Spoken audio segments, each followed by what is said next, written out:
그렇게 해요. 5억 받으면. 당신이 나에게 줄 수 있는 전부를 다 줘도 모자랄 테니까. 내 눈앞에 앉아있던 그 젊은 남자는 내 제안에 한치의 망설임도 없이 대답했다. 그의 목소리는 잔잔했고 눈빛은 흔들림이 없었다. 마치 방금 내가 제안한 것이 한 사람의 인생을 송두리째 뒤흔들 값어치가 아니라 그저 컵에 담긴 물 한 잔을 건넨 것쯤 되는 것처럼 나는 순간 텅 빈 느낌이 들었다. 내가 가진 모든 것을 걸고 던진 미끼가 이렇게 손쉽게 덥석 물릴 줄은 몰랐다. 심장이 쿵 하고 내려앉았다. 기쁨이나 설렘 대신 알 수 없는 공허함이 밀려왔다. 나는 그를 쳐다보며 어색하게 웃었다. 그 웃음이 얼마나 비참하게 느껴졌는지. 그가 알 리 없었다. 지금으로부터 며칠 전 나는 방콕의 어느 고급 호텔 스위트룸에 앉아 있었다. 창밖으로는 도시의 야경이 보석처럼 반짝였고 내 손에 들린 샴페인 잔에는 미지근한 거품만이 일렁였다.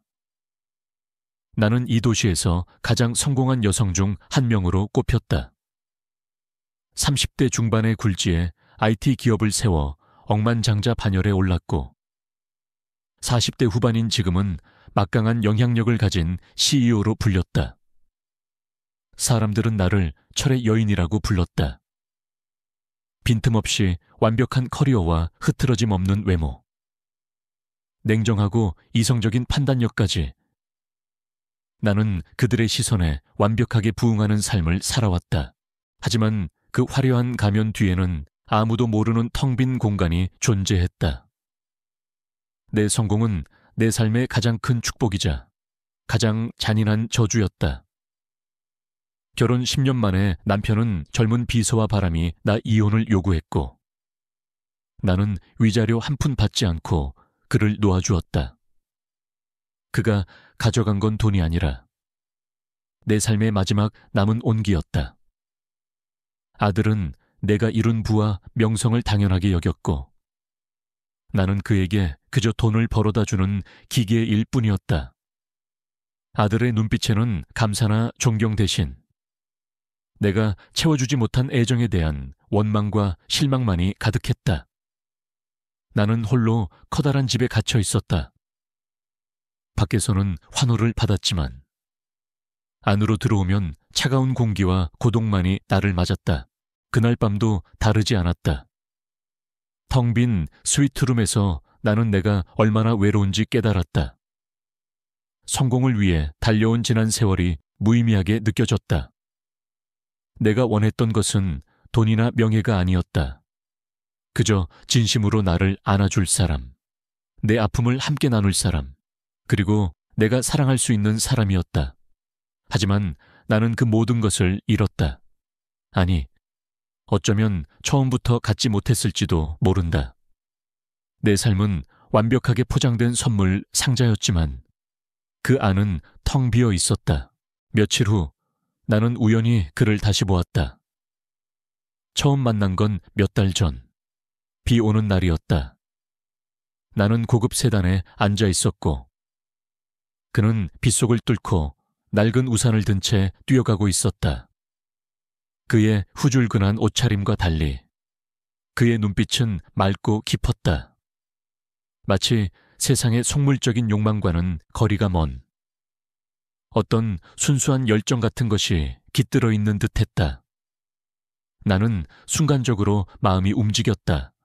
그것이 동정이었는지 아니면 그저 내게 없는 것을 갈망하는 욕망이었는지는 알 수 없었다. 나는 그를 다시 만나기 위해 수소문했고 그가 방콕의 한 대학교에서 건축을 전공하는 가난한 유학생이라는 사실을 알게 되었다. 그는 가난했지만 자존심이 강해 보였다. 내가 도움을 제안했을 때 그는 단호하게 거절했다. 그런 그의 태도가 나를 더욱 끌리게 만들었다. 돈으로 살 수 없는 것이 세상에 존재한다는 사실을 깨달았을 때 나는 왠지 모를 흥분을 느꼈다. 그리고 그 흥분은 곧 잘못된 욕망으로 변질되었다. 나는 그에게 내 모든 것을 줄 수 있는 것처럼 보이고 싶었다. 하지만 동시에 내가 가진 것의 진정한 가치가 무엇인지 시험해보고 싶었다. 그래서 나는 그에게 제안했다. 5억 바트. 한화로 약 200억 원에 달하는 거액이었다. 이 돈이면 한 사람의 인생을 완벽하게 바꿔놓을 수 있었다. 나는 이 돈으로 그의 순수함을 살 수 있다고 생각했다. 그와 함께 있는 단 한순간이라도 돈이 아닌 인간으로서의 나 자신을 마주하고 싶었다. 내가 나락으로 떨어지고 있다는 것을 알면서도 나는 그 유혹을 거절할 수 없었다. 그것이 내 삶의 가장 깊은 외로움에서 나온 마지막 몸부림이라고 믿었으니까 나는 그를 쳐다보며 말했다. 후회하지 않을 거야. 그는 내 눈을 똑바로 마주하며 미소 지었다. 그의 미소는 묘하게 슬퍼 보였다. 저도요. 그가 대답했다. 그것은 단순한 거래가 아니었다. 내게는 텅 빈 영혼을 채우기 위한 절규였고 그에게는 알 수 없었다. 하지만 나는 그가 내 제안을 받아들인 순간 이미 되돌릴 수 없는 강을 건너고 말았다는 것을 직감했다. 나는 그와 맺은 계약을 생각하며 며칠을 보냈다. 정확히는 그가 내 제안을 받아들인 그 순간의 잔상을 지우기 위해 애썼다. 5억 바트라는 금액이 내 입에서 튀어나왔을 때 나는 당연히 그가 놀라거나 망설이거나 심지어는 나를 비웃을 줄 알았다. 하지만 그는 그저 무덤덤했다. 그 무심함이 오히려 나를 동요시켰다. 그는 마치 내 제안의 무게를 이미 알고 있다는 듯이 혹은 그 무게가 아무런 의미도 없다는 듯이 행동했다. 나는 그 미지근한 반응에 왠지 모를 패배감을 느꼈다. 어쩌면 나는 돈으로 그의 순수함을 더럽히고 싶었던 것이 아니라 돈으로도 더럽힐 수 없는 무언가가 있다는 것을 확인하고 싶었는지도 모른다. 그의 담담함은 그 사실을 내게 상기시켜 주었다. 그로부터 며칠 동안 내 일상은 평소와 다름없이 흘러갔다. 아침 6시 30분이면 알람이 울렸고 나는 일어나서 가볍게 운동을 한 뒤 집사를 통해 준비된 완벽한 식사를 했다. 그릇 하나, 포크 하나까지도 철저하게 계산된 것처럼 완벽한 아침이었다.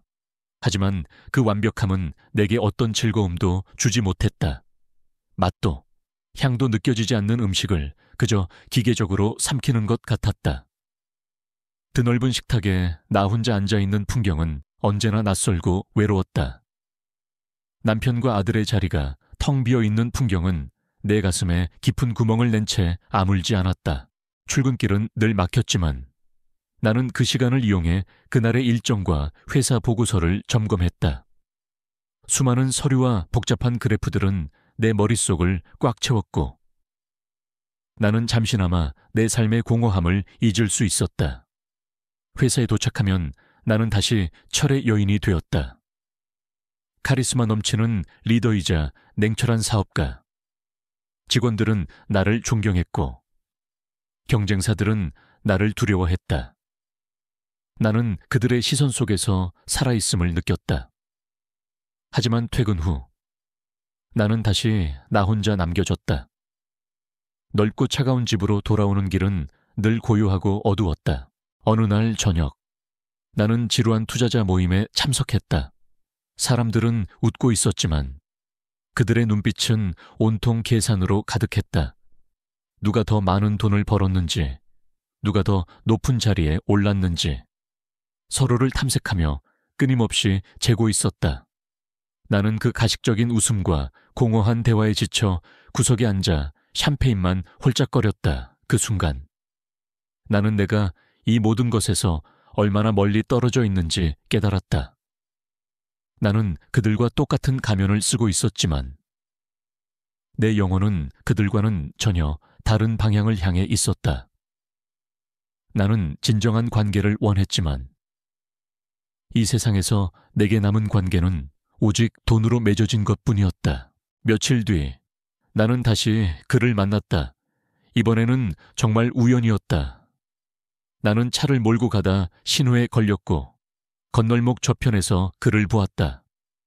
그는 낡은 백팩을 메고 길거리 노점에서 파는 샌드위치를 먹고 있었다.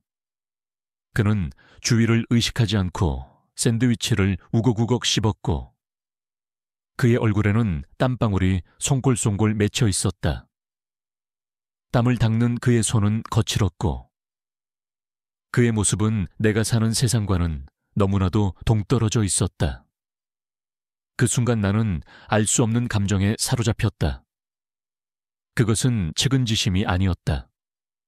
오히려 부러움에 가까웠다. 그는 땀을 흘리며 배고픔을 채우고 있었다. 나는 땀 한 방울 흘리지 않고도 모든 것을 가졌지만 채워지지 않는 허기를 안고 살았다. 신호가 바뀌고 나는 차를 출발시켰다. 하지만 그의 모습이 머릿속에서 떠나지 않았다. 나는 그가 내게 돈을 위해 왔다고 생각했다. 그것은 내게 익숙한 세상의 법칙이었다. 사람들은 돈을 위해 거짓말하고 배신하고 심지어 영혼까지 팔았다. 나 또한 그 법칙의 일부였다. 하지만 그의 무덤덤한 눈빛과 샌드위치를 먹던 그 순수한 얼굴은 그 법칙을 거부하는 것처럼 보였다. 그것이 나를 불안하게 만들었다. 그리고 동시에 강하게 끌리게 했다. 그를 다시 만난 것은 며칠 후 내가 자주 가는 동네 카페에서였다. 그는 노트북을 펴고 건축 설계도를 들여다보고 있었다. 커피 한 잔을 앞에 두고 그는 몇 시간째 그곳에 앉아 있었다. 나는 그가 그렇게 오래 앉아 있을 수 있는 이유를 궁금해하며 그를 훔쳐보았다. 그의 얼굴에는 피곤함이 역력했지만 그의 눈은 살아있었다. 무언가를 이루고자 하는 열망, 배우고자 하는 갈증이 그의 눈을 반짝이게 했다. 나는 그 반짝임을 오래전 내 눈에서도 본 적이 있었다. 성공을 향해 달려가던 시절, 나 또한 저런 열정을 가지고 있었다. 하지만 이제는 그 빛이 사라지고 없었다. 나는 그에게 다가갔다. 그는 나를 보고도 별다른 감정을 드러내지 않았다.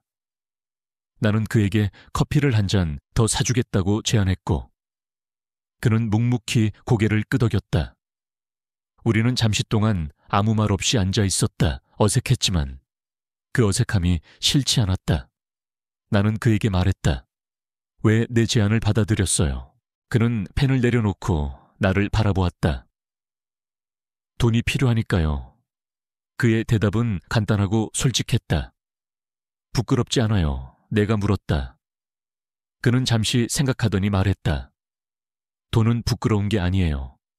돈을 쓰는 사람의 마음이 부끄러울 뿐이죠. 그의 대답은 내게 깊은 충격을 주었다. 나는 내가 얼마나 천박한 생각을 하고 있었는지 깨달았다. 나는 돈으로 그의 가난을 샀다고 생각했지만 그는 돈을 필요로 하는 사람으로서의 자신을 당당하게 내세웠다. 그의 말은 내 마음속에 작은 균열을 냈다. 나는 그저 하룻밤의 관계를 돈으로 사려 했던 것이 아니었다. 나는 내 외로움을 채우고 내가 잃어버린 감정을 되찾고 싶었다. 그를 통해 나 자신이 아직 인간임을 확인하고 싶었다. 하지만 그의 말은 내게 이 관계가 단순한 거래가 아니라는 것을, 내가 훨씬 더 깊은 욕망에 빠져들고 있다는 것을 경고하는 듯 했다. 나는 그와 맺은 관계가 단순한 계약이 아니라 내 영혼의 일부를 그에게 맡기는 위험한 도박이라는 것을 직감했다. 뉴욕 마트, 나는 그에게 말했다. 그가 앉아있던 카페의 조명은 어슴푸레했고 그의 눈동자는 그 빛을 받아 희미하게 반짝였다. 아우억 바트, 200억 원이 넘는 금액, 한 사람의 인생을 완벽하게 뒤바꿀 수 있는 돈. 그 돈을 나는 그에게 지불하겠다고 말했다. 내 입에서 나온 말이었지만 마치 다른 사람의 목소리처럼 낯설게 들렸다.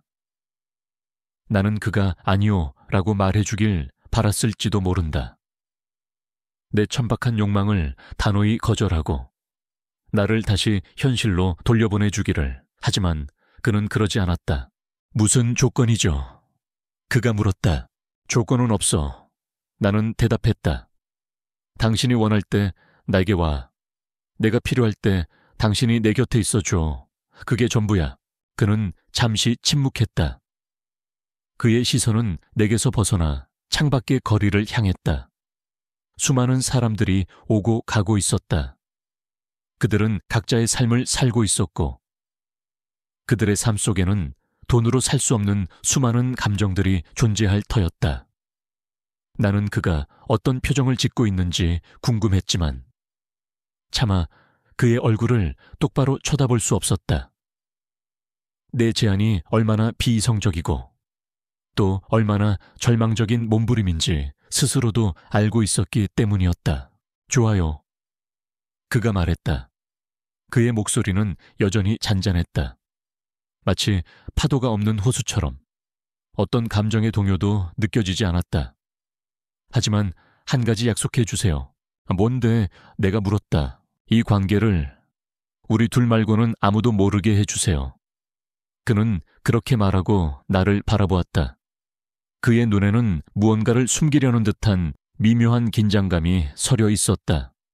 그 순간 나는 알 수 있었다. 이 관계는 단순한 거래가 아니라는 것을, 내 삶의 빈 공간을 채우기 위한 절규인 동시에 그의 삶에도 알 수 없는 비밀이 존재한다는 것을. 하지만 나는 그 사실을 외면했다.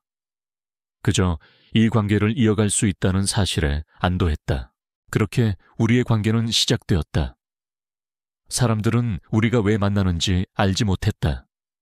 내가 왜 가난한 유학생을 만나는지, 그가 왜 부유한 중년 여성과 시간을 보내는지, 우리는 철저히 비밀리에 만났다. 사람들의 눈을 피해 우리의 관계를 위태롭게 만들 수 있는 모든 것들을 피해 다녔다. 나는 그를 만날 때마다 평소 입던 고급스러운 옷 대신 편안하고 수수한 옷을 입었다. 화장도 하지 않았고 머리도 대충 묶었다.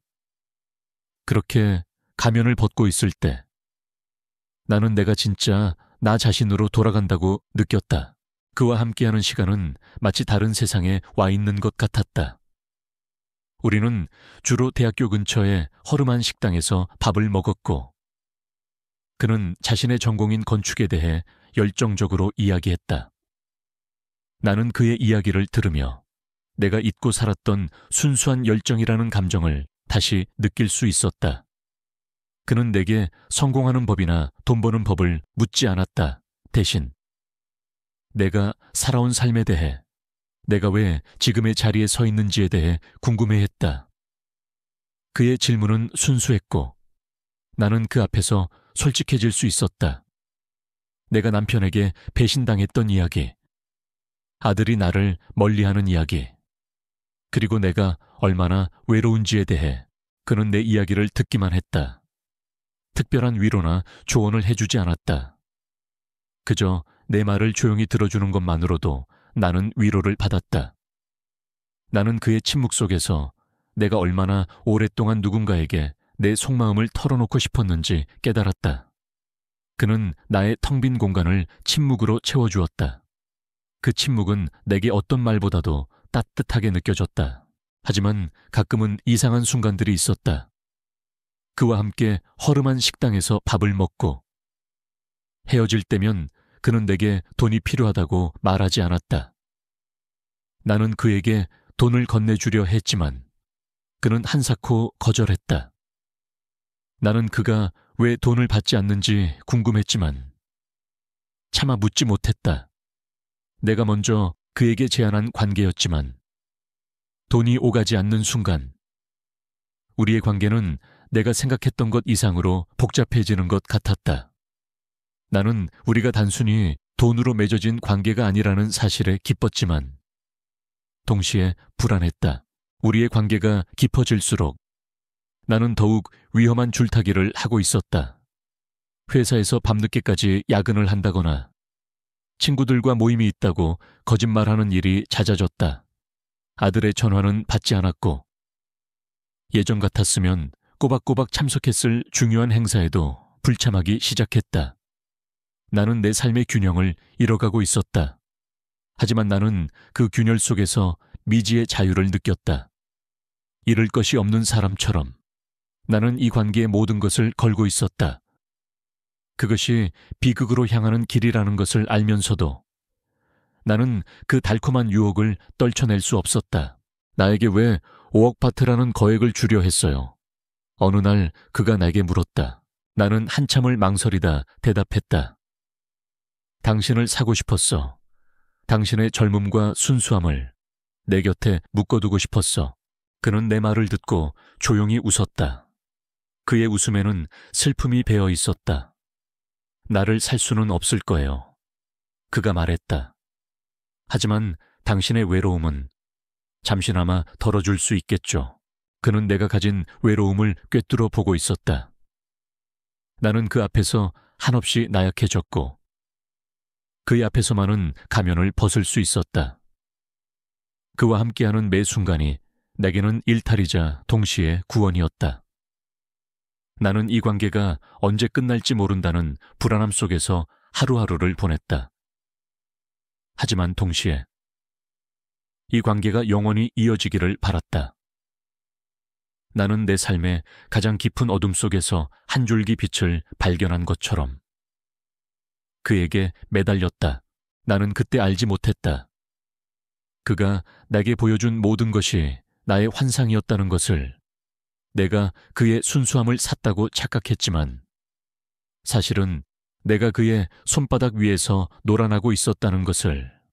그리고 내가 5억 바트라는 거액으로 그의 인생을 뒤바꿨다고 생각했지만 사실은 그가 내 인생을 송두리째 바꿔놓을 힘을 가지고 있었다는 것을. 우리의 관계는 점차 깊어졌다. 처음에는 단순한 거래에서 시작되었지만 이제는 서로에게 없어서는 안 될 존재가 되어가고 있었다. 그는 더 이상 돈에 대해 이야기하지 않았다. 대신 그는 내게 자신의 꿈에 대해, 건축에 대한 그의 열정에 대해 이야기했다. 그는 낡은 공책에 빼곡히 그려진 설계도들을 보여주며 언젠가 사람들의 삶을 변화시킬 건물을 짓고 싶다고 했다. 그의 눈은 그 어떤 보석보다도 빛났고 나는 그의 눈빛 속에서 내가 잊고 살았던 순수함을 보았다. 나는 그에게 나의 삶에 대해 더 많은 것을 털어놓았다. 사업을 시작하며 겪었던 좌절, 사람들에게 배신당했던 아픔, 그리고 가장 가까웠던 이들에게 버림받았던 상처들을. 나는 그에게 내 삶의 가장 어두운 부분을 보여주었고 그는 그 모든 것을 말없이 받아주었다. 그는 나를 재단하거나 비난하지 않았다. 그저 내 이야기를 들어주는 것만으로도 나는 치유받는 기분이었다. 나는 그를 만나는 시간만큼은 내가 철의 여인이 아닌 그저 한 사람의 외로운 여자라는 사실을 받아들일 수 있었다. 하지만 우리의 관계가 깊어질수록 나의 내면의 갈등 또한 커져만 갔다. 나는 내가 저지르고 있는 이 일이 얼마나 위험한 것인지 잘 알고 있었다. 나는 사회적으로 존경받는 인물이었고 내 명성은 한순간에 무너질 수도 있었다. 누군가 우리의 관계를 알게 된다면 사람들은 나를 탐욕스러운 늙은 여인으로, 그를 꽃뱀으로 매도할 터였다. 나는 그 사실이 두려웠다. 내 삶의 모든 것을 잃을까봐, 내가 쌓은 모든 것이 한순간에 무너질까봐 나는 거짓말에 능숙해졌다. 회사에서는 야근이 많아졌다고 했고 친구들과는 밤늦도록 만난다고 둘러댔다. 아들의 전화를 일부러 피했고 남편과의 이혼 후 끊겼던 연락은 아예 모르는 번호로 바꿔버렸다. 내 삶은 이중생활로 가득 찼다. 한쪽에서는 완벽하고 강인한 CEO였고 다른 한쪽에서는 돈으로 젊음을 사려는 비참한 여자였다. 이 두 개의 삶 사이에서 나는 끊임없이 흔들렸다. 밤마다 죄책감에 시달렸고 아침이 되면 다시 가면을 쓰고 세상 속으로 나갔다.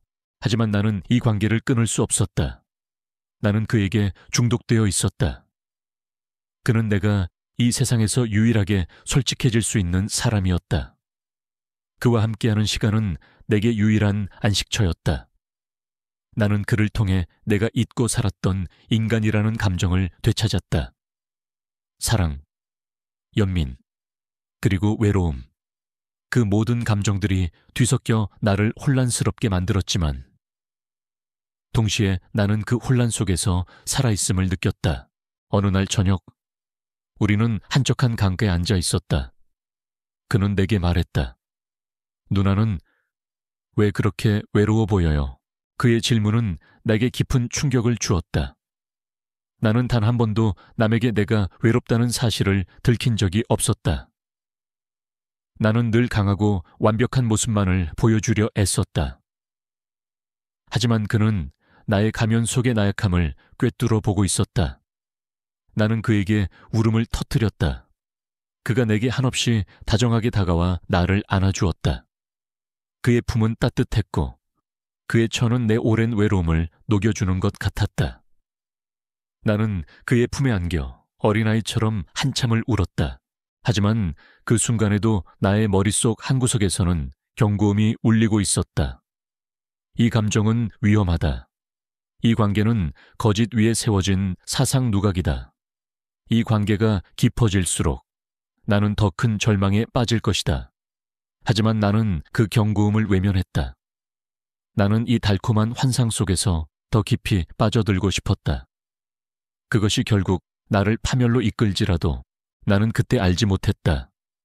그가 나를 안아주었던 그 따뜻한 순간이 사실은 나를 더 큰 비극으로 이끌기 위한 치밀한 계획의 일부였다는 것을, 그가 보여준 모든 순수함과 열정이 사실은 나를 무너뜨리기 위한 완벽한 연기였다는 것을 나는 그의 손에 놀아나고 있었고 내 인생의 가장 비참한 결말을 향해 달려가고 있었다. 그의 품에서 나는 죄책감과 안도감 사이에서 표류했다. 그 따뜻함은 내가 그토록 갈망했던 것이었고 동시에 내가 가질 자격이 없는 것이기도 했다. 나는 그에게 더욱 매달렸다. 우리의 관계는 이제 단순한 거래를 넘어 내가 스스로를 정당화하기 위한 핑계이자 현실에서 도망치기 위한 유일한 통로가 되어버렸다. 나는 그를 만나는 횟수를 늘렸고 그럴수록 내 삶은 거짓으로 점철되어 갔다. 나는 회사에서 밤샘 회의를 핑계로 집에 들어가지 않는 날이 많아졌다. 이사회와 투자자들에게는 나의 사업적 결단력이 더욱 빛을 발하고 있는 것처럼 보였지만 사실 나는 이성과 판단력을 잃어가고 있었다. 나의 결정들은 이전처럼 냉정하고 이성적이지 못했고 내 감정의 기복에 따라 흔들렸다. 나는 사업가로서의 날카로운 감각을 잃어가고 있었고 그 사실을 인지하면서도 멈출 수 없었다. 나는 내 안에 공허함을 채우기 위해, 잃어버린 감정을 되찾기 위해 그에게 의존하고 있었다.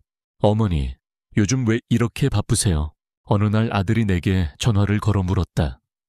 아들의 목소리는 무심했지만 그 안에는 왠지 모를 걱정이 섞여 있는 것 같았다. 나는 순간적으로 가슴이 철렁 내려앉았다. 회사 일이 좀 많아서. 그래, 우리 아들은 잘 지내. 나는 애써 아무렇지 않은 척 대답했다. 아들과의 대화는 어색하고 짧았다. 통화가 끝난 후 나는 휴대폰을 든 채 한참을 멍하니 앉아 있었다.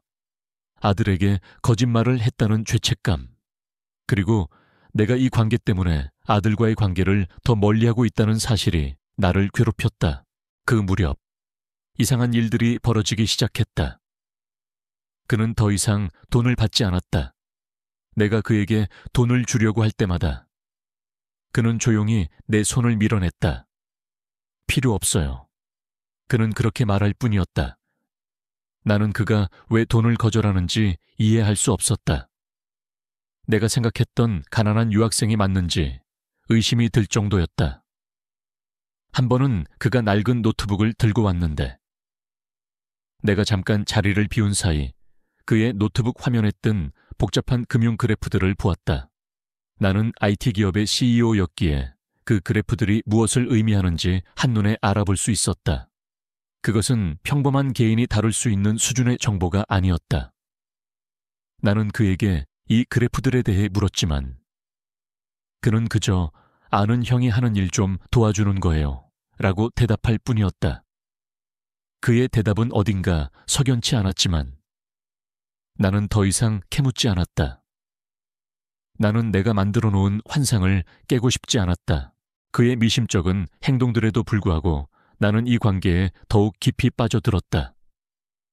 나는 그에게 명품 시계를 선물했고 고급 승용차를 사주겠다고 제안했다.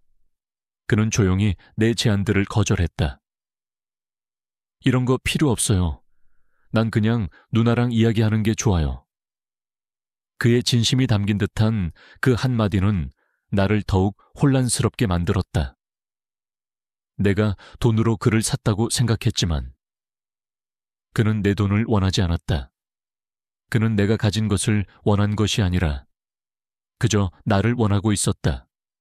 그것이 나를 감동시켰고 동시에 두렵게 만들었다. 나는 나의 삶과 그의 삶을 분리하기 위해 애썼지만 그 경계는 점점 흐릿해져 갔다. 나의 비서와 운전기사는 내가 주말에 어디로 가는지, 누구를 만나는지 궁금해하기 시작했다. 나는 그들의 시선을 피했고 그들의 질문에 모호하게 대답했다. 개인적인 일이야.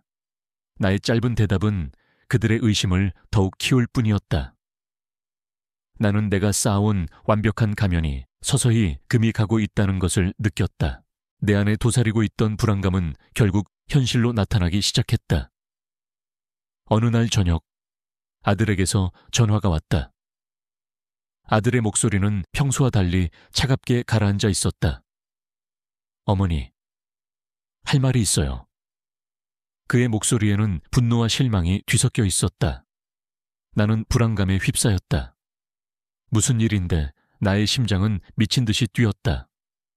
나는 직감적으로 알 수 있었다. 내가 그토록 두려워했던 순간이 마침내 찾아왔다는 것을. 아들의 목소리는 차갑고 단호했다. 어머니, 지금 어디 계세요? 꼭 할 말이 있으니 집으로 오세요. 나는 심장이 쿵 내려앉는 소리를 들었다. 그 목소리에는 평소의 무관심을 넘어선 어떤 분명한 경계와 분노가 서려 있었다. 나는 그에게 거짓말을 할 수 없다는 것을 직감했다. 모든 것이 끝장났다는 불길한 예감이 온몸을 휘감았다. 나는 그와 함께 있던 호텔 방을 나섰다. 그에게는 급한 일이 생겼다는 말만 남겼을 뿐이었다. 그는 내 불안한 얼굴을 보았지만 아무 말 없이 고개를 끄덕일 뿐이었다. 집으로 향하는 차 안에서 나는 끊임없이 스스로를 변호하려 애썼다. 나는 외로웠을 뿐이야. 사랑을 갈망했을 뿐이라고. 돈으로 시작한 관계였지만 진심이 담겨 있었어. 하지만 그런 변명들은 내 귀에도 낯설게 들렸다. 나는 내가 저지른 행동이 얼마나 이기적이고 비참한 욕망에서 비롯되었는지 잘 알고 있었다. 아들에게 들키고 싶지 않았던 가장 큰 이유는 그가 나를 경멸할까봐 두려웠기 때문이었다. 내가 그토록 증오했던 아버지의 바람기를 내가 똑같이 저지르고 말았다는 사실을 마주하기 싫었다. 집에 도착했을 때 아들은 거실 소파에 앉아 있었다. 그의 옆에는 이혼 후 소원했던 남편, 그러니까 나의 전 남편이 함께 있었다. 그들의 표정은 굳어 있었고 거실에는 무거운 침묵이 흘렀다. 나는 그들의 시선을 피했다. 감히 그들의 눈을 마주할 용기가 없었다. 어머니, 이거 설명 좀 해주시겠어요? 아들이 휴대폰 화면을 내밀었다. 화면 속에는 내가 그와 함께 있는 사진이 있었다. 강계에 앉아 이야기를 나누는 모습, 카페에서 마주보고 웃고 있는 모습, 그리고 내가 그의 어깨에 기댄 채 잠들어 있는 모습까지.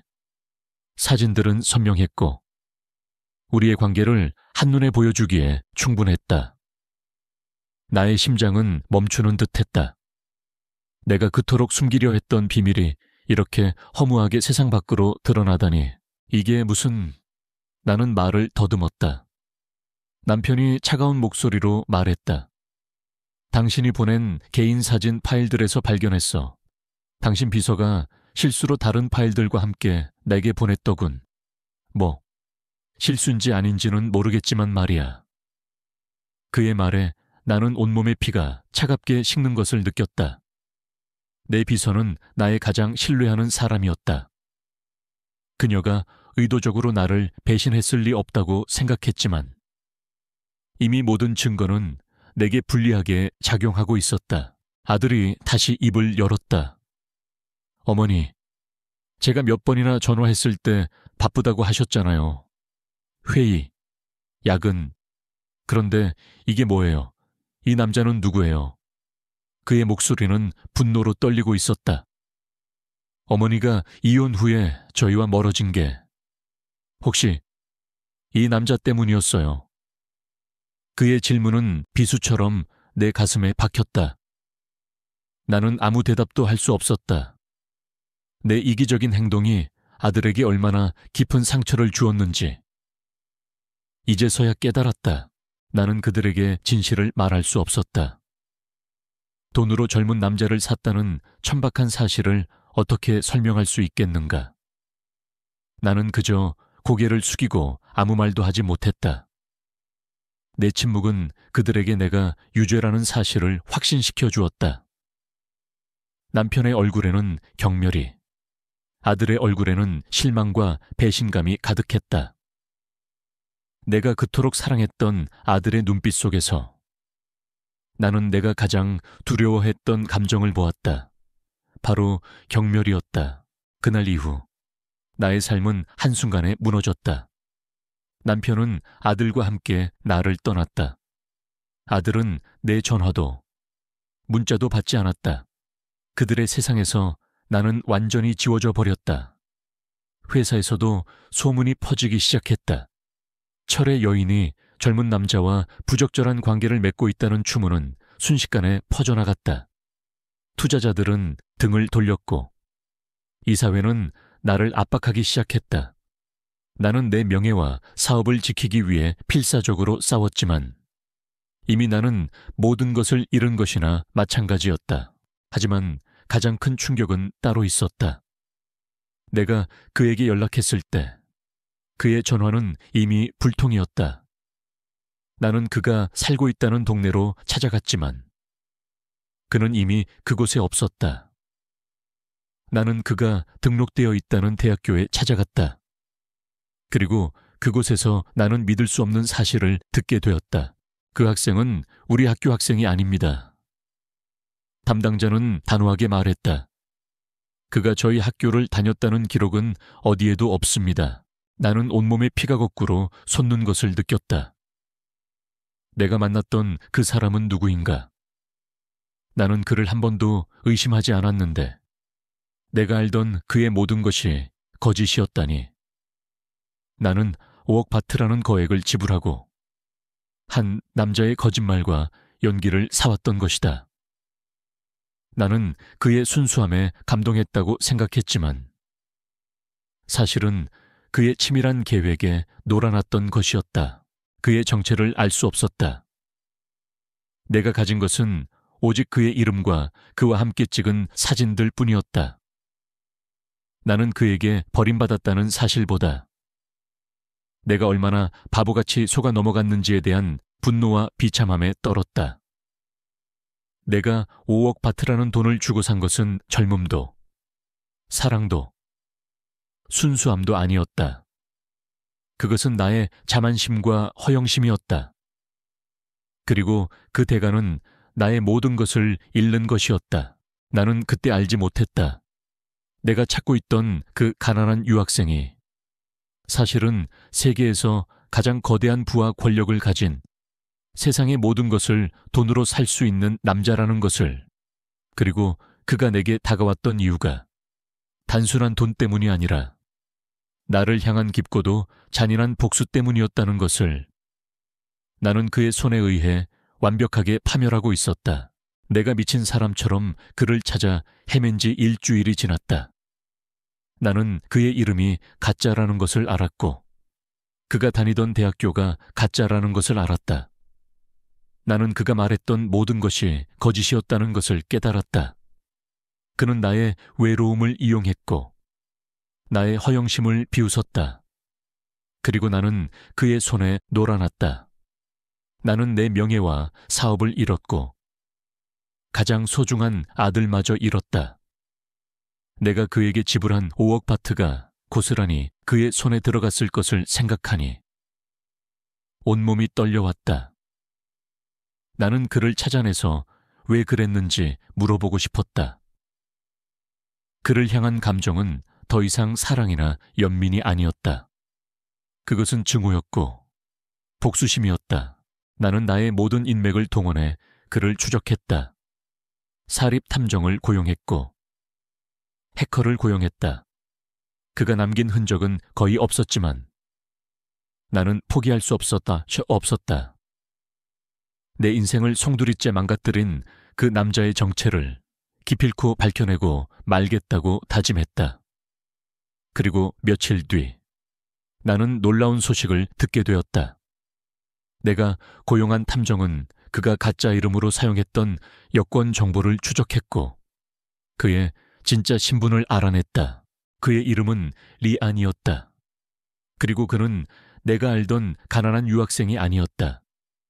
그는 태국에서 가장 오래되고 부유한 가문의 후계자 중 한 명이었고 현재는 세계적인 금융 및 기술 기업을 이끄는 젊은 CEO였다.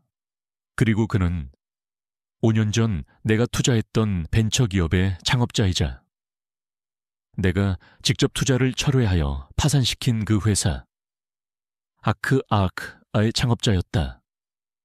그 당시 나는 그의 사업 모델이 위험하다고 판단했고 이사회와 상의 끝에 투자를 철회했다. 나의 결정으로 인해 그는 모든 것을 잃었고 회사는 파산했다. 그는 나를 원망하며 언젠가 복수하겠다고 다짐했을 터였다. 나는 그때 그의 눈빛에 담겨있던 절망과 분노를 똑똑히 기억했다.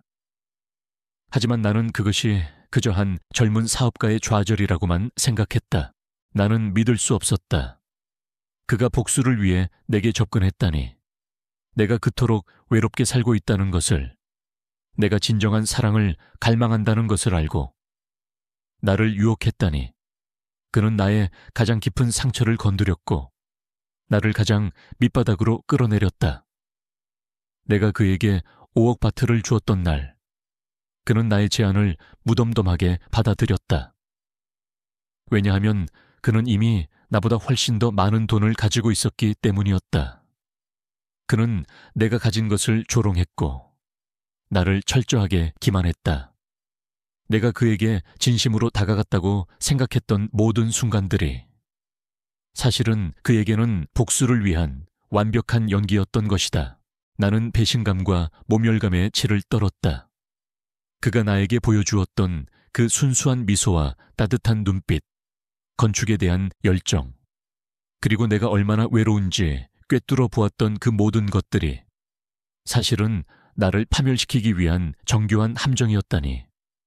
나는 그에게 내 모든 것을 털어놓았고 그는 그 모든 정보를 이용해 나를 무너뜨렸다.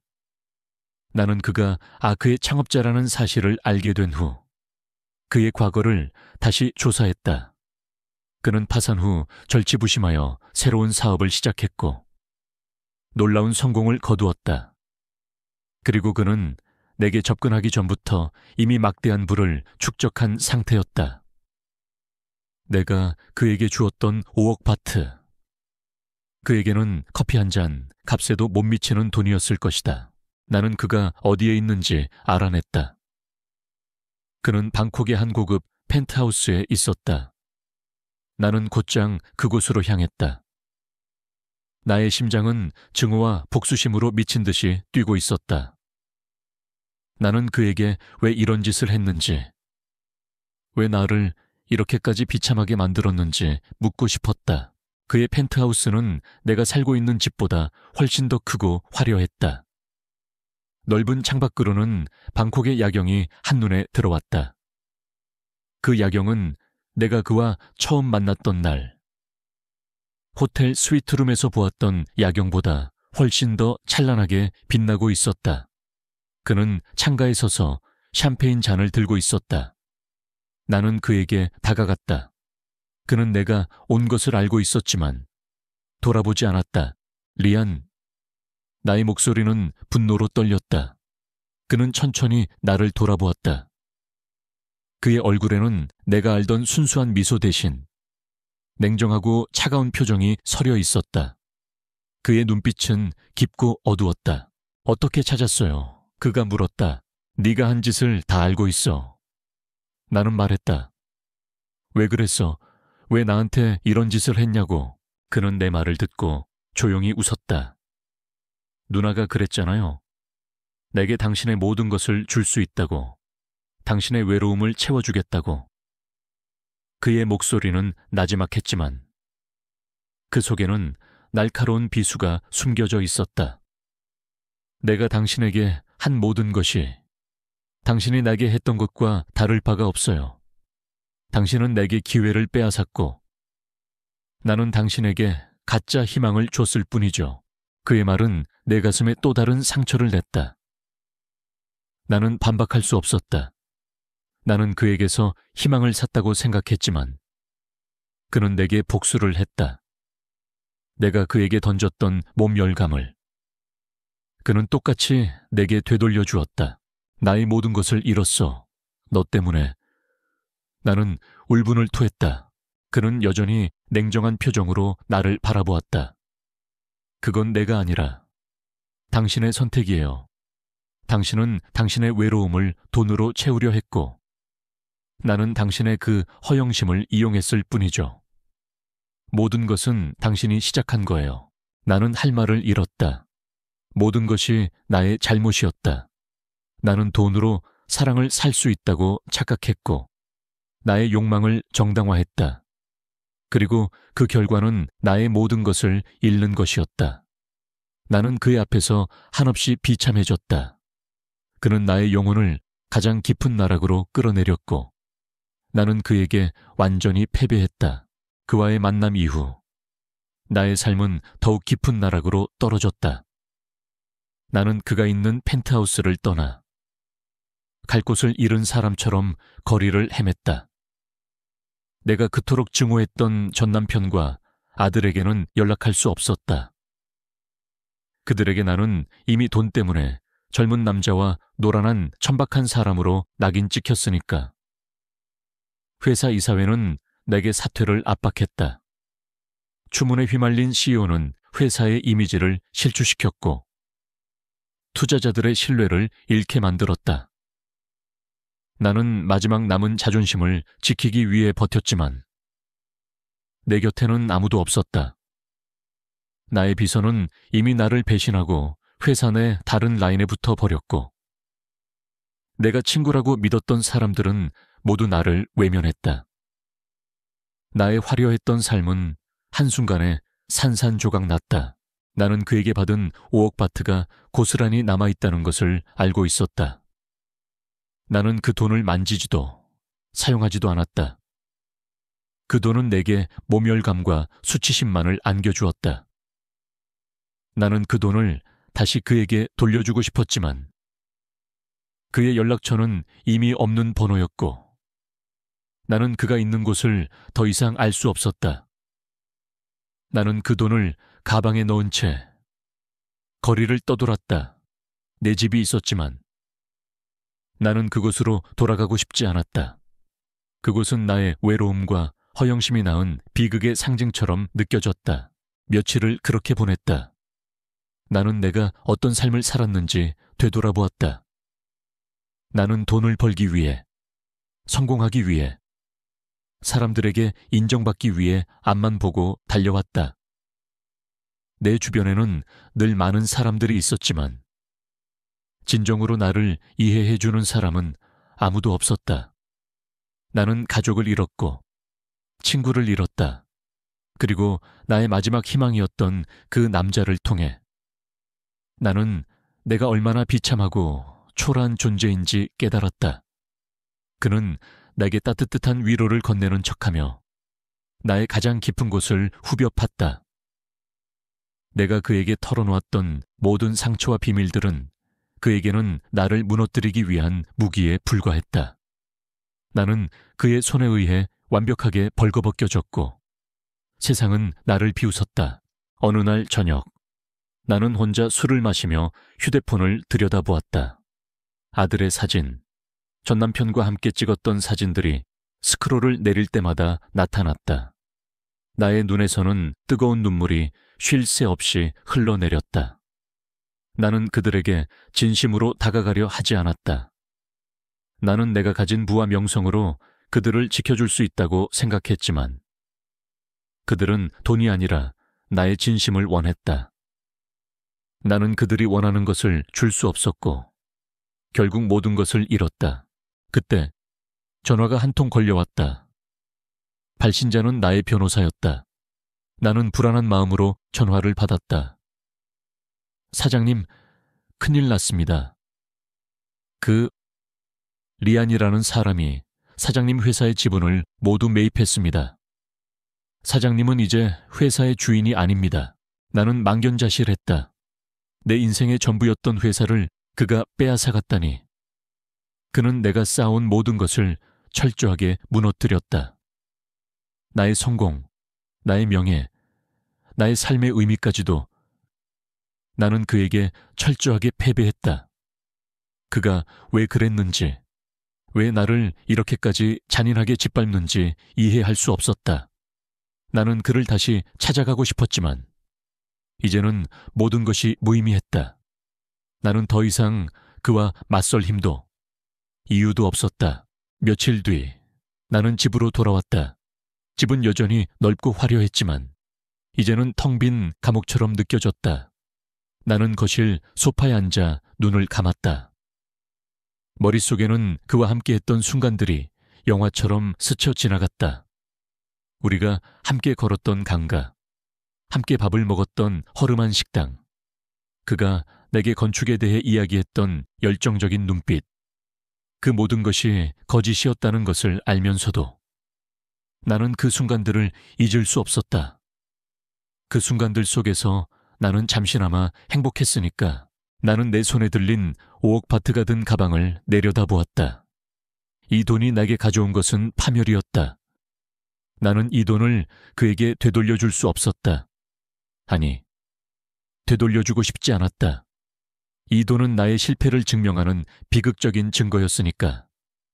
나는 그 돈을 그대로 둔 채 나의 지난 삶을 정리하기 시작했다. 그리고 나는 새로운 결심을 했다. 나는 나의 모든 것을 잃었다. 하지만 나는 아직 살아있었다. 나는 이 비극 속에서 새로운 삶의 의미를 찾아야 했다. 나는 더 이상 철의 여인이 아니었다. 나는 그저 외로운 한 사람이었다. 나의 외로움은 나를 비극으로 이끌었지만 동시에 나에게 새로운 깨달음을 주었다. 나는 이제 돈으로 살 수 없는 진정한 가치를 찾아야 했다. 나는 그와의 관계가 나의 삶을 파괴했지만 동시에 나의 삶을 되돌아볼 수 있는 기회를 주었다는 것을 깨달았다. 나는 그에게 복수하지 않을 것이다. 나의 비극은 나 스스로가 선택한 결과였다. 나는 나의 삶을 다시 일으켜 세울 것이다. 비록 모든 것을 잃었지만 나는 다시 시작할 것이다. 그렇게 다짐하며 나는 텅 빈 집에서 홀로 밤을 지새웠다. 내 결심은 단호했다. 나는 더 이상 이 비극에 갇혀있지 않기로 했다. 이 모든 고통의 시작은 나 자신이었고 끝을 맺는 것도 나여야 했다. 나는 변호사에게 연락해 회사를 넘기는 절차를 진행했다. 그가 내 모든 것을 빼앗아갔지만 나는 더 이상 그에게 연연하지 않기로 했다. 내 삶을 망가뜨린 그의 복수는 성공했지만 나는 내가 가진 마지막 자존심을 지키고 싶었다. 그것은 더 이상 돈이나 명성이 아니라 나 자신을 용서하고 앞으로 나아갈 수 있는 용기였다. 나는 조용히 내 집을 정리하기 시작했다. 값비싼 명품 옷들과 보석들은 더 이상 내게 의미가 없었다. 나는 그것들을 모두 자선단체에 기부했다. 텅 빈 옷장과 보석함은 내게 더 큰 공허함을 주지 않았다. 오히려 나는 그 가벼움 속에서 자유를 느꼈다. 나는 내가 얼마나 많은 짐을 지고 살아왔는지 깨달았다. 사람들의 시선, 사회적 지위, 그리고 내가 만들어 놓은 완벽한 가면까지. 나는 그 모든 것을 벗어던지고 싶었다. 하지만 내가 가장 정리하기 힘든 것은 5억 바트가 든 가방이었다. 그 돈은 나의 가장 큰 수치심이자 나의 실패를 증명하는 비극적인 증거였다. 나는 그 돈을 만질 때마다 온몸에 소름이 돋았다. 나는 이 돈을 어떻게 해야 할지 몰랐다. 은행에 넣을 수도 사용할 수도 없었다.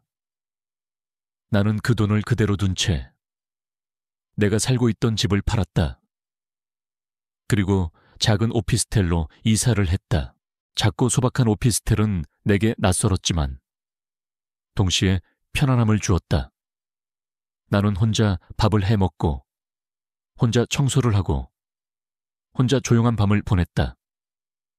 예전에 나는 이런 삶을 상상조차 할 수 없었을 것이다. 나는 늘 누군가에게 의존했고 누군가가 나를 돌봐주기를 바랐다. 하지만 이제는 내가 나 자신을 돌봐야 했다. 나는 이 새로운 삶 속에서 내가 잃어버렸던 삶의 의미를 찾기 위해 애썼다. 나는 내가 가장 잘하는 일을 다시 시작했다. 작은 IT 컨설팅 회사를 열었다. 규모는 작았지만 나의 결정은 더 이상 돈이나 명성을 위한 것이 아니었다. 나는 내가 가진 지식과 경험을 나누고 싶었다. 나는 사람들에게 도움을 주고 싶었고 그들의 성공을 돕고 싶었다. 나의 새로운 삶은 느리게 흘러갔지만 그 속에는 내가 이전에 느끼지 못했던 진정한 평화가 있었다. 하지만 나는 여전히 과거의 그림자에서 벗어날 수 없었다. 밤마다 악몽에 시달렸다. 꿈속에서 나는 그와 함께 있었다. 그는 내게 다정하게 미소 지었고 나는 그의 따뜻한 품에 안겨 있었다. 하지만 꿈은 항상 비극적으로 끝났다. 그가 나를 향해 차가운 눈빛으로 웃으며 당신은 모든 것을 잃었어요라고 속삭이는 꿈이었다. 나는 잠에서 깨어날 때마다 온몸이 땀으로 젖어 있었다. 나는 그에게 용서를 구하고 싶었고 동시에 그를 용서하고 싶었다. 하지만 그럴 수 없었다. 나는 그가 어디에 있는지도 몰랐고 그는 나를 다시 만나고 싶어 하지 않을 터였다. 나는 어느 날 우연히 TV를 켰다. 뉴스 채널에서는 세계 경제 포럼에 대한 소식이 나오고 있었다. 화면 속에는 그가 있었다.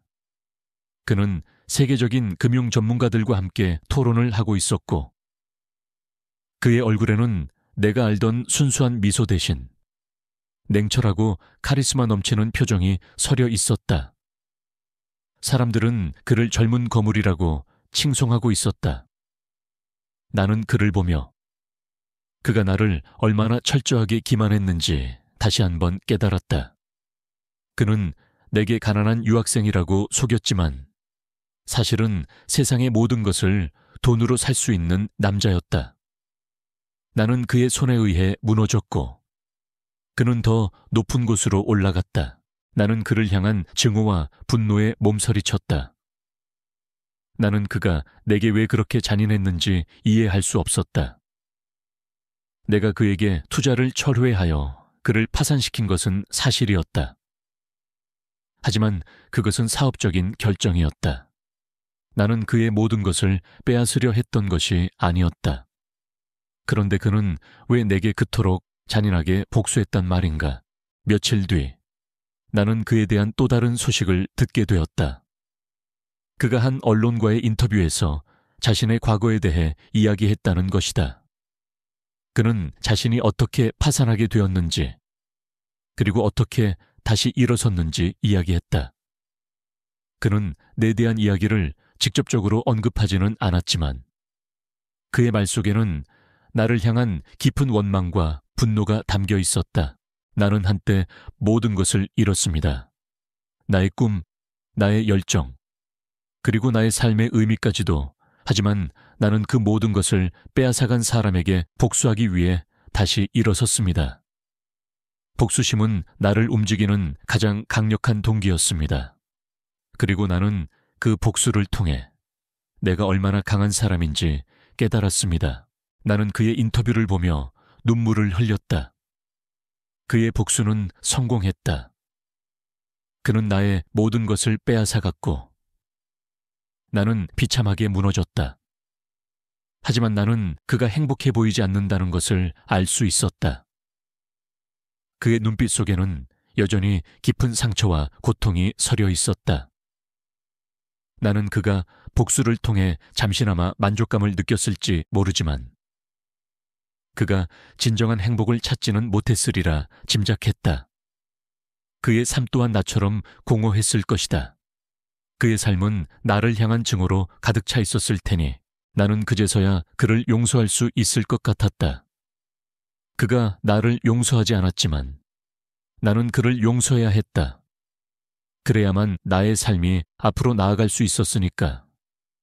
나는 내가 가진 모든 것을 잃었지만 그를 향한 증오를 버림으로써 진정한 자유를 얻고 싶었다.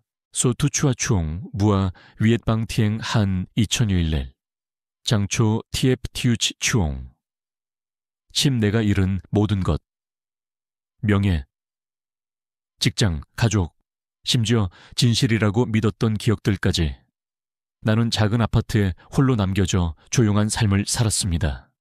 과거의 모든 것을 팔았습니다. 고급 자동차, 비싼 옷, 반짝이는 다이아몬드. 그를 잊으려고 애썼지만 잊을 수 없었습니다. 그는 내 일부, 영원히 아물지 않을 상처가 되어버렸습니다.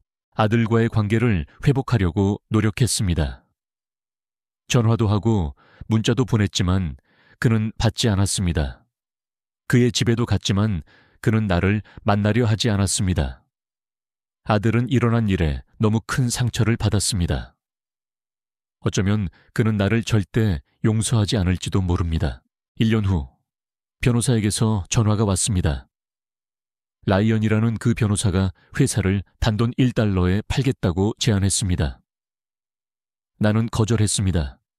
라이언은 내 모든 것을, 내 직장, 명예, 그리고 아이들의 신뢰까지 모두 앗아갔습니다. 나는 그에게서 아무것도 받을 수 없었습니다. 그는 당신에게 돈을 돌려주려고 했습니다. 2억 바트였죠. 하지만 당신은 받지 않았습니다. 변호사가 말했습니다. 그 사람 돈 필요 없어. 그 사람이 너랑 얘기하고 싶어해. 전화를 끊었다. 그를 만나고 싶지 않았다. 내가 이 비극을 자초했다고 말하며 그의 차가운 눈빛과 비꼬는 듯한 미소를 잊을 수가 없었다. 몇 달 후 오랜 친구가 영상 링크를 보내왔다. 대형 TV 채널 인터뷰였다. 그는 자신의 성공담과 어려움을 어떻게 극복했는지에 대해 이야기하고 있었다. 내겐 큰 꿈이 있었어. 라이언이 말했다. 하지만 한 여자 때문에 무너졌지. 그녀가 내 모든 걸 앗아갔어. 난 그녀를 너무 미워했어. 복수를 맹세했지. 나는 눈물을 삼켰다. 그는 내 이야기를 하고 있었다. 복수에 성공했어. 그가 말을 이었다. 그녀의 모든 걸 앗아갔지. 그녀의 명예, 직업, 가족을 잃게 만들었어. 하지만 그때 깨달았지. 난 행복하지 않았어. 나도 그녀처럼 돈과 권력에만 관심 있는 사람이 되었어. 나는 내 귀에 들리는 말을 믿을 수 없었다. 라이언의 말이 사실이었다. 그는 행복하지 않다는 것을, 자신도 고통받고 있다는 것을 인정하고 있었다. 내가 가져간 것을 그녀에게 돌려줬어. 라이언이 말했다. 회사도, 돈도, 하지만 그녀는 받아들이지 않았어. 나는 그녀를 이해했어. 그녀에게는 돈이나 권력이 아닌 다른 무언가가 필요했지. 용서가 필요했어. 하지만 나는 사과하는 법을 몰랐어. 내 눈에서 눈물이 흘렀다. 라이언은 후회했다. 그는 자신의 실수를 깨달았다. 나는 라이언에게 연락하지 않았다. 대신 편지를 보냈다. 라이언, 나는 썼다. 널 탓하지 않아. 이 비극을 자초했어. 너무 자만하고 거만했어. 돈으로 모든 걸. 심지어 사랑까지도 살 수 있다고 생각했지. 내가 틀렸어. 미안해. 나는 그에게서 답장을 받지 못했다. 하지만 나는 그가 내 편지를 받았다는 것을 알았다. 1년 후, 나는 변호사에게서 편지를 받았다. 라이언이 세상을 떠났다는 내용이었다. 그는 교통사고를 당했다. 유언장에 작은 상자 하나가 적혀 있었다. 그 안에는 내가 오래전에 그에게 준 반지가 들어 있었다. 그는 반지를 간직하고 있었다. 나는 울었다. 그가 그 반지를 간직하고 있다는 게 믿기지 않았다. 쓸모없는 반지. 그저 작은 기념품일 뿐이었다. 하지만 내게는 그 반지가 큰 의미가 있었다. 그가 나를 사랑했다는 증거였다. 더 이상 그를 미워하지 않았다. 그를 용서했다. 그리고 나 자신도 용서했다. 수많은 실수로 점철된 삶을 살았지만 값진 교훈을 얻었다. 사랑은 돈으로 살 수 없고 행복은 권력으로 얻을 수 없다는 것이다. 더 이상 부유하지도 권력도 없었다. 하지만 그 무엇보다 소중한 것을 찾았다. 바로 마음의 평화였다. 돈도 권력도 없이 자유와 평온을 누리며 새로운 삶을 살았다. 어느 날 아침, 나는 작은 카페에 앉아 커피를 마시며 책을 읽고 있었다. 창문으로 쏟아지는 햇살이 방을 따뜻하게 감싸고 있었다. 창밖을 내다보니 거리를 걷는 사람들이 보였다. 각자 자신만의 이야기를 가지고 있었다. 나는 더 이상 CEO도 권력 있는 여성도 아니었다. 그저 평범한 여자, 평범한 삶을 사는 사람일 뿐이었다. 그리고 나는 행복했어요.